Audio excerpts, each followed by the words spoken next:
This is the story of Arun Verma, a 32-year-old graphic designer, quiet, hardworking, and a book lover. He lived with his parents, Savitri and Arvind, in Lucknow. Arun never believed in superstitions, but there was one thing that always made him uneasy: sleep. Since childhood, he had been haunted by terrifying dreams, and as he grew older, those dreams turned into something far darker.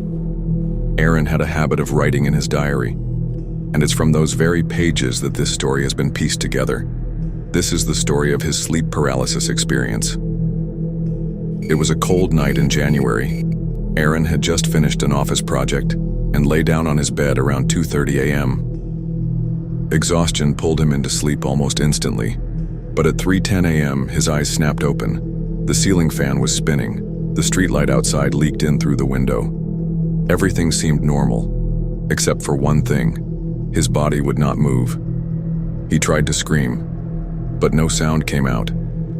And then he saw it. In the corner of his room, a shadowy figure, huge, blurry, as if it wasn't standing in the room but carved out of the darkness itself. Minutes later, he finally woke up properly. The room was pitch dark. He switched on the light. Nothing. Nobody. He convinced himself it was just a bad dream, the result of fatigue, and went back to sleep. The next morning, he Googled it and came across the term sleep paralysis. Reading about it brought him some relief. It was common, harmless. At least, that's what he thought. Later, he even consulted a psychiatrist his friend knew. The doctor explained, "Sleep paralysis is a state where your mind wakes up but your body stays frozen. It happens during the transition between sleep and wakefulness, usually in REM sleep. People often experience hallucinations, like feeling a presence in the room or pressure on the chest. Stress, irregular sleep, and certain disorders can trigger it." Arun nodded, trying to calm his fear. But deep inside, he wasn't convinced. That evening, Arun mentioned the incident to his mother, Savitri. Her face froze. She remembered something from his childhood. When Arun was just 10 years old, he used to say that every night, a woman's shadow stood by his bed or peered at him from behind the wardrobe. Savitri had taken him to a healer then, and after a ritual, it had all stopped. Or so she thought. Maybe that shadow had never left. Maybe it had just been waiting, and had now returned. But Savitri didn't tell Aaron. She was afraid the truth would only disturb him more. For Aaron, nights became a terrifying trial. He began to feel as if every time he slept, his soul was being dragged into another world. During paralysis, his surroundings always appeared the same. The fan spun. The door stood half open. The streetlight glowed outside. Yet his body was frozen. His throat felt crushed. He tried to move, to scream, but nothing worked. Once he even saw his parents standing in his room watching him, but they couldn't see his struggle. He could only watch helplessly, as if trapped inside his own nightmare with his eyes wide open. Every time he feared, if I don't wake up now, maybe I'll never wake up again. Sleep paralysis didn't occur every night, sometimes after 3 days, sometimes after a week. But each time, it grew more terrifying. In his diary, Aaron wrote, "She doesn't just stand far away anymore. Now she comes close. She stares at me." The shadow was forming into a figure, a woman with no eyes. Her face, strangely familiar, as if from another life. And the most horrifying part, Aaron began to experience her presence not just at home, but everywhere he slept. At relatives' houses, on a company trip to the hills. No matter where he went, the room always felt the same. The shadow was always there, waiting. One night, he dreamed he was lying beside an abandoned railway track. A woman with blood streaked across her face walked toward him. She whispered, "Where will you run now? You left me once, but not again." Arun jolted awake, drenched in fear. And that's when he realized Neha had returned. From the outside, Arun's life looked ordinary, but inside, he carried scars. He had grown up in a middle-class home. His father, Arvind, was a government worker. His mother, Savitri, a housewife. There was discipline, but also love.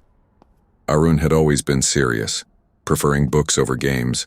His only close friend, Rohit, moved away after school, leaving him alone. In school, he was often ridiculed. At night, he would wake up crying. Once, Savitri even heard him mumbling in his sleep. They never went to a doctor. They just gave him a talisman, still lying in his wardrobe. College was when Arun first tasted freedom. And there he met Neha. She was everything he was not, talkative, stubborn, lively. Naturally, they were drawn to each other. For the first time, Arun felt life could be more than just work and books. But soon, career pressure and Neha's emotional nature created distance. Arun began avoiding her.